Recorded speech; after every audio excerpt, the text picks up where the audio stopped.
Hi, I'm Jim Muehlhausen, author of The 51 Fatal Business Errors and How to Avoid Them. And I'm here to talk to you about fatal error number 18, refusing to delegate. Yes, you're Superman or Superwoman, and yes, you can do it better than any of your employees. However, at some point, you do run out of time. What's the most precious resource at your company? Your time. That is, the fact, the bottleneck that holds you between getting from here to here. So ask yourself, why is it that you can do it better than any of your people?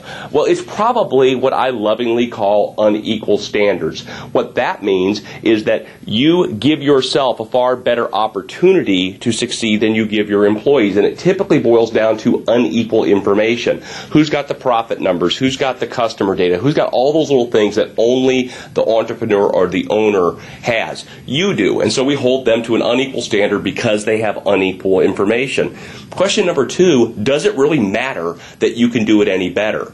It doesn't matter how well you should be doing a task that you shouldn't be doing at all. So let me talk a little bit about some Delegation 101. Most entrepreneurs think that the answer to increased productivity is through delegating, and it is not through delegating completely. You've heard the old saying, do it, dump it, delegate it.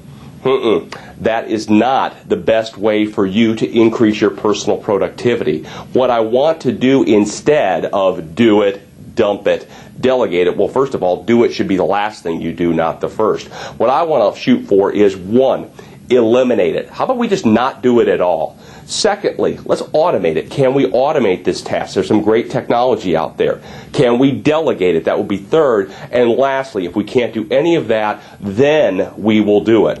So we're always going to default to automate and eliminate instead of delegate. For instance, we've created something called an automated hiring process. And what that does is give the candidates a whole bunch of information through video FAQs so that they can decide whether, hey, this is a good place to work or not. Then they can opt out. What it does is eliminates 80% of the heavy lifting on hiring. How about paper invoices? How many banks and other institutions just stopped sending paper invoices and automated and eliminated that process? So give up on all of that work that you don't need to do, and in specific, give up on all or nothing delegation. That usually what happens is I say either you do all of it or I do all of it. Instead, let's focus on partial delegation. The easiest way to do that is to give 90% of it to someone else, 95% of it to someone else, and keep what I call the quality control piece. Stop bad work from getting to the customer is really all we as owners need to do. The rest of it can be done by somebody else.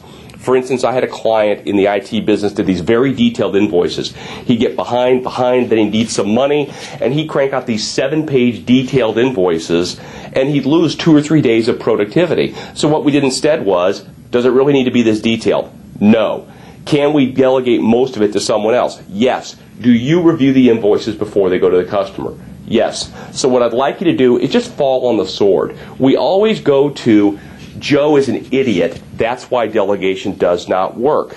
And that's never the answer. It really isn't that, A, Joe is an idiot. But what I want you to do is I want you to ask yourself, every time you delegate and something doesn't go the way that you would like, is say, is there anything, repeat anything, forget is it more his fault or yours, is there anything that you would have done better that would have made it more likely? Could you have done anything systematically? Could you have given them more information? Could you have created a better process? Could you quality control better? And if yes, then A, it's your fault.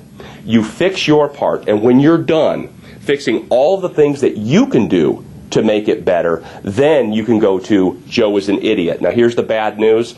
It's never going to be Joe. There's always something that you can do better. The next thing I want you to do is not manage with your eyeballs. And here's what I mean. What we want to do is, I know that if I watch this activity going on, if I'm walking through the plant, if I'm seeing the activity done, then effectively what you're doing is you're quality controlling it as it's going on, and this makes you feel really good. But what you're doing is wasting a ton of your valuable time watching the activity. Here's the best example I can give you. If I miss my favorite football game, I can go to SportsCenter and get a gist of that football game in 3 minutes. Or I can just go online and look at the score. That would be equivalent to this quality control that I am talking about, meaning that you don't need to see the whole game to A, see the highlight reel. Or if you miss the highlight reel, you can just create a reporting system, i.e. the score. What was the score of the game? And see what happened. That's the way that I want to delegate. I want to create systems and feedback loops that give me reporting so that I can be blind. I don't need to see it happen in order to know that it's going okay. That my reporting system, that effectively my ESPN or my highlight reel, gives me the most important parts. I act as the standard bearer, the quality control person for the company, and that allows me to leverage myself significantly more. So I believe that you can do 1, 2, 3, 4, maybe 5% of the piece of the work. Give up on that total delegation. Do a small piece of the work and be a far more effective CEO. Give your people a lot more responsibility, which they will love. It will make them more valuable. It'll allow you to pay them more, and you'll have a much better running company. So what we want to do in review: quality control, partial delegation, and give up on do it, delegate it, or dump it. I want to do virtually nothing. Your job as the CEO is to do virtually nothing.